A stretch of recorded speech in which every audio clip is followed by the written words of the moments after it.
Halo semuanya, Mas Baim Wong debut menjadi sutradara di film Lembayung sangat meresahkan. Masih harus belajar banyak kalau mau jadi sutradara.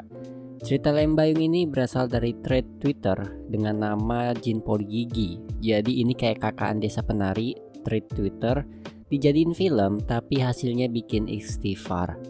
Gua gak kaget dengan perubahan cerita yang terjadi dan perubahannya gak masalah ya, malah bagus gitu.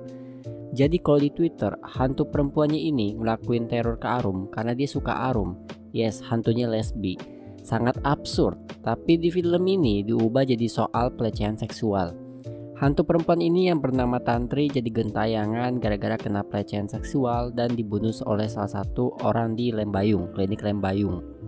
Ini perubahan yang oke, tapi secara alur cerita dan naskahnya bikin gua gila. Sumpah, ini alur dan naskahnya hancur banget. Gue sebutin aja ya, contohnya kenapa hancur banget. Film ini terlalu sering pakai flashback, bahkan adegan yang sebenarnya nggak perlu flashback, tapi malah dipaksa pakai flashback. Di awal film banget aja udah ditunjukin, ada yang bunuh diri gitu kan. Mana movement kameranya jelek banget lagi. Nggak ngerti fokus kameranya mau kemana. Lalu adegan flashback muncul tuh pas Tantri masih hidup dan nunjukin dia kayak stres, tertekan, depresi jadi satu. Habis itu barulah adegan bunuh dirinya diliatin.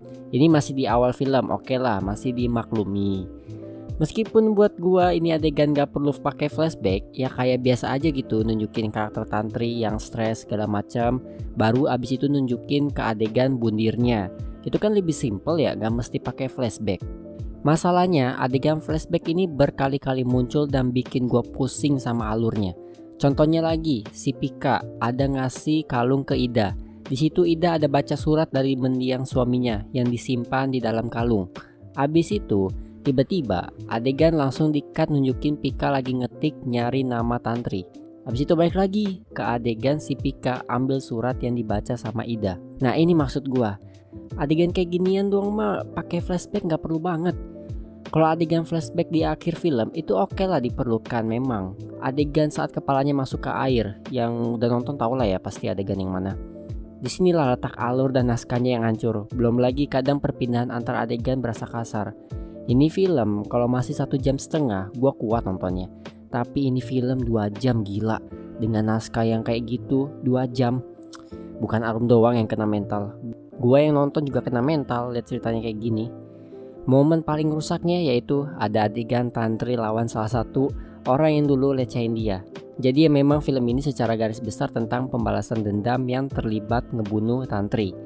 Masalahnya teror yang dialamin Arum ini selama ini buat apa? Kalau masalahnya ada di 3 karakter yang terlibat pembunuhan Tantri, ya gak perlu waktu 2 jam buat film ini selesai. Tantri tinggal bunuh aja orang yang lecehin dia. Gak perlu pakai ganggu Arum. Apalagi di sini Pika malah gak kena gangguan. Di threadnya mereka berdua kena gangguan dari hantu lesbi ini, tapi di film cuman Arum. Ya ini karena memang efek karena motif utamanya diubah ya. Dari hantunya suka Arum jadi hantunya balas dendam ke orang yang lecehin dia. Cuman ya itu, jadinya teror Arum berasa gak penting, cuman isi slot biar filmnya makin lama. Nah, suara dialog. Ini gak kaget ya, memang penyakitnya film Indonesia. Ada beberapa dialog gak jelas. Udah gak jelas ngomongnya cepet lagi. Cuman yang ini gue udah tahu sih sebelum filmnya rilis, karena Baim Wong itu ada nge-publish video nunjukin BTS Anna Jobling sebagai Tantri ngomongnya disuruh cepet.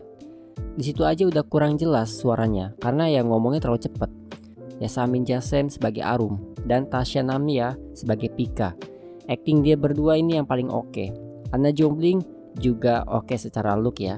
Meskipun dia jadi hantu masih kelihatan manisnya, gak ada serem-seremnya kecuali pas pakai make up, itu pun jadinya malah mirip kayak setan di The Exorcist tahun 73.